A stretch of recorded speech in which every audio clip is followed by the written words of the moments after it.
Hello. The opening image of the Parliament building. I'm sorry.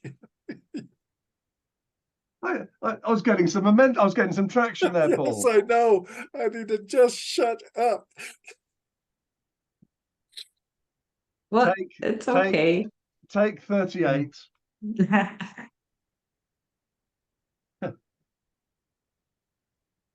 Just think of Julie Bindle, Paul. That'll take the smile off your face. Yeah, it worked. Hello. The opening image was of the Parliament building across the River Danube in Budapest, the beautiful capital city of Hungary. It was accompanied by a few bars of the Blue Danube Waltz by Johann Strauss II, composed in 1866. A very warm welcome to this video, which will be about the 2024 International Conference on Men's Issues in Budapest, ICMI 24, specifically the weekend of the 10th and 11th of August. ICMIs are the key annual events of the global men's rights movement. I have with me two key figures of the ICMI series, my good friends Paul Elam and Professor Janice Fiamengo.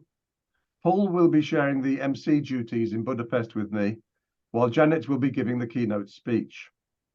Paul, of course, hosted the first conference on behalf of the Voice for Men in 2014 near Detroit, which I was honored to speak at, while Janice first appeared as a speaker in London in our 2016 conference. Paul, next year's conference will mark the 10th anniversary of the first ICMI. I wonder if you could give us your thoughts on the ICMI series, what attendees get out of the events, and reveal your Budapest talk title along with your thinking behind it. Thanks, Mike, and I'm looking very much forward to the conference. It's been a while for me, and I'm ready to go back. Excited that it's in Budapest. I think ICMIs, believe it or not, are more than conferences. I think they're the most significant men's mental health events that happen anywhere in the world. And you get an idea of that when you attend one and you see the connection and camaraderie among men who are normally isolated from each other. They make connection. The talks are great. They're wonderful. I mean, most of the speakers are just fantastic, but they really aren't the centerpiece of the events.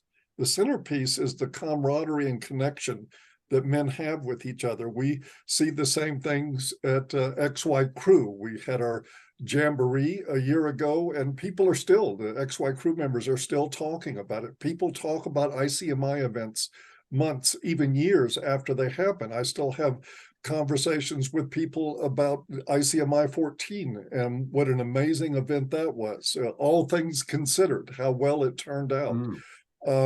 So I do see this as a mental health event that happens to be a lot of fun. Fun is good for your mental health. It's absolutely proven. Smiling, laughing, having fun, enjoying friendships, all great mental health activities. And you get that at an ICMI unlike any other place on earth. I really believe that. Next year, my talk at ICMI will be why men should not marry. I can give you my thinking behind that if you have 2.5, 3 hours to sit and listen to me ramble. I think there's an abundance of reasons not to legally marry, primarily among which is that the fact that for a man, marriage is a contract with the state. It is not so much a contract with a woman, because with no-fault divorce, the marriage can be dissolved for any reason at any time or no reason. And then the state intervenes, taking a man's assets, separating him from his children.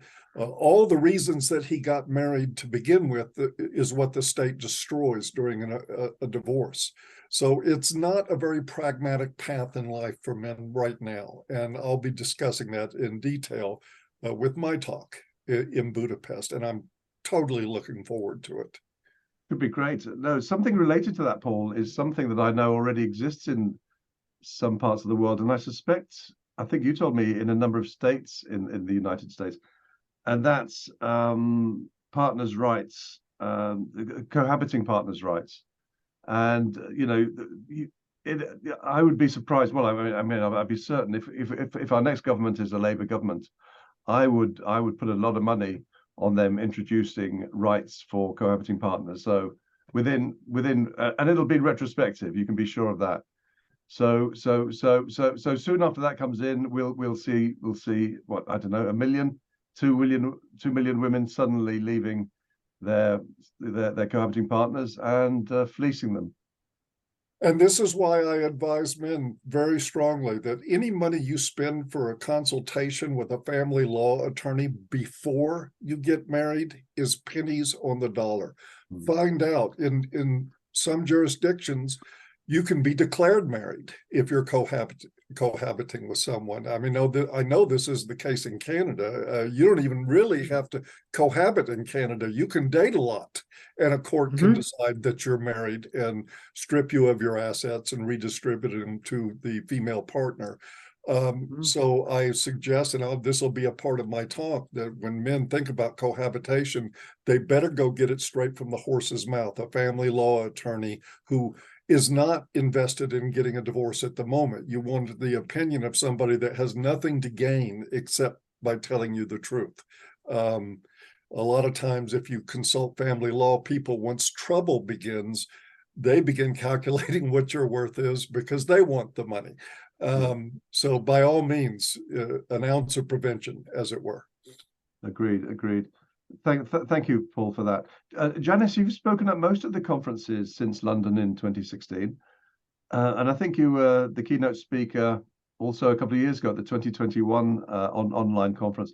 I wonder if you too could give us your thoughts on the ICMI series, what attendees get out of the events, and reveal your Budapest talk title along with your thinking. Yeah, well, I just want to second what Paul said. Really, it's been a long time since I've been at an ICMI. It was 2019 in Chicago when I was there in person, and I'm really looking forward to the chance to be with this wonderful group of people, because I agree, it's the conference presentations are fantastic. They're always so full of wisdom and painful stories of resistance, and wonderful opportunities to meet heroes in this movement and to make all sorts of fantastic connections before and after the conference. The evenings are always wonderful. I'm on a high throughout the conference, and it stays with me for months afterward because it's such a positive experience. So yeah, if anyone is listening to this who hasn't had a chance to attend yet, I would really encourage them to make it possible, because it's so sustaining and it's magnificent. So my talk title is Calling a Moratorium on Women's Tears: How Women Use Damseling to Manipulate Men and Why Men Must Resist It. And I think that's maybe self-explanatory. This is one of the wonderful things about men, is that they do care about women.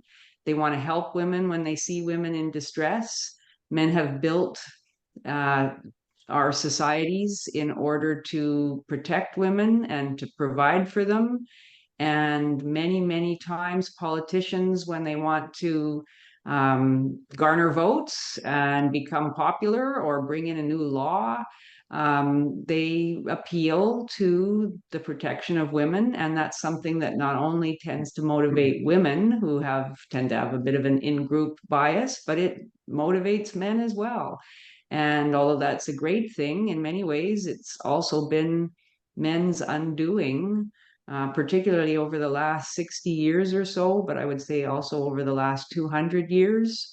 The feminist movement was built on men's willingness to listen to what women had to say when they complained about something or when they cried out in pain. And it would never have been as successful as it has been, the women's movement, the feminist movement, if that hadn't been the case, obviously. And we've reached a point now where we really have to ask. I mean, we now have women who are feminist women saying feminism hasn't been good for women. There's a lot of talk about that over the last 20 years or so. Well, what does that say about women's ability to articulate what is best for women? If we have now feminists arguing that feminism has harmed women, we know it's harmed families, We know it's harmed children. It's certainly harmed men. So perhaps it's time now for men to realize that the best thing for all of humanity is to say no when women start making demands about what they want and need. So that's what I'm going to be talking about. Okay, thank you, Janice. So feminism has harmed men, women, and children, but apart from that, no problems. No complaints, really. Yeah. Has not harmed anybody else, literally. Indeed. Thanks, Janice. Yes. I suspect we were thinking along similar lines with regards to our talks, because my own talk title, my provisional title, is "Pandering to Women's Demands is Destroying Western Civilization." To me, that's just a statement of a reality which becomes ever more obvious to ever more people, not only MRAs, of course, with each passing year. And I was reflecting earlier that for me, this whole theme, I can trace it back certainly more than 10 years. It may even go back to the Detroit conference nearly 10 years ago.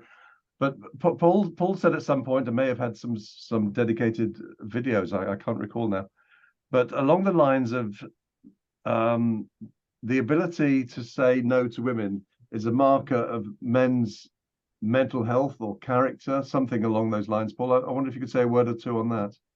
Sure. What you're referring to is my statement that you can measure a man's mental health in his ability to say no to a woman. And I would add that a small caveat, especially to women that they're very attracted to. The tendency in men, once they become sexually attracted, is that yes is the word on everything.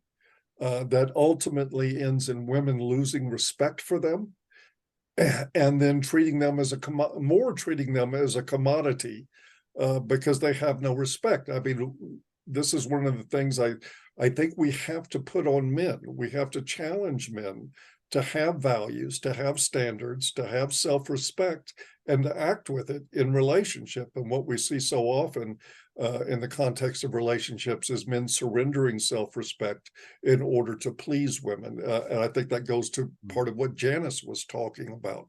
When women damsel in relationships, the instinct almost, I think it's a trained instinct. I don't think it's biological, but there's a trained instinct there to immediately try to ameliorate the problem or give the woman what she wants or do anything that you can to stop those tears from flowing or to stop hearing the complaint, to fix the problem.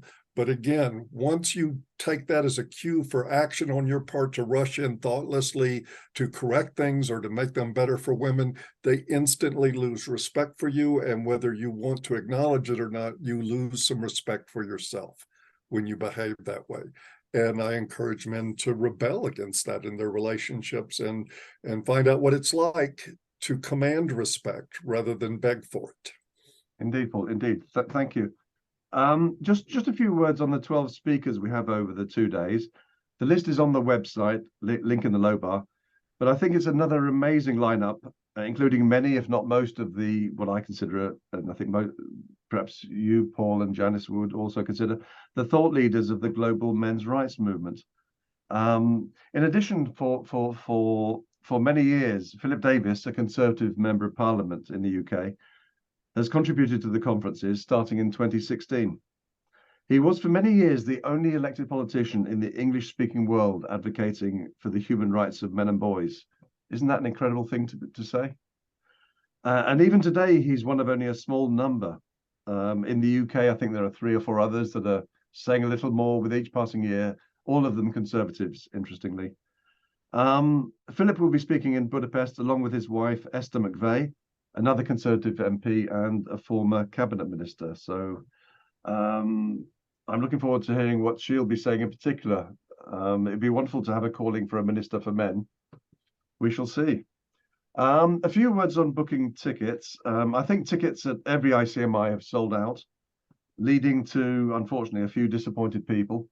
I'm pretty sure tickets will sell out for Budapest as well.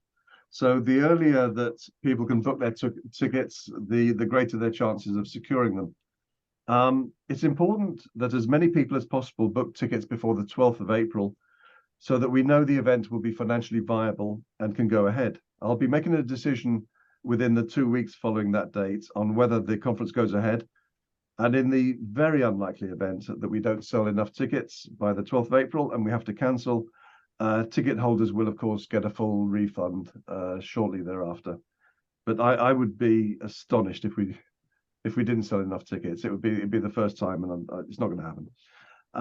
A few words about ICMIs after next year. The 2025 conference will be hosted by Robert Brockway in Sydney, Australia. Robert, of course, is known to many of those watching this video as a highly committed MRA and the man behind the A Voice for Men website for some time. Is it 2 or 3 years now, Paul? It's about 2 years. It's about 2 years now. Yeah, running AVFM. The 2026 conference is planned for North America, probably Canada, as the US has already hosted 2 ICMIs. And I think that's about all I have. Paul and Janice, do you have anything more? Buy your ticket and get thyself there. And we will have another cigar club for cigar lovers. There may even be a bar open nearby. Who knows? And they'll be selling Cubans, which you won't be able to get in the United States. So that's true. All the better. That's a reason in itself. Janice, anything? I just want to second what you're saying. Yep. Looking forward to it. So Janice is going to join us at the cigar bar. I like it. So, so summing up, I just hope that many of you watching this video will be able to join us in Budapest. It's going to be another great event, that's for sure. See you there.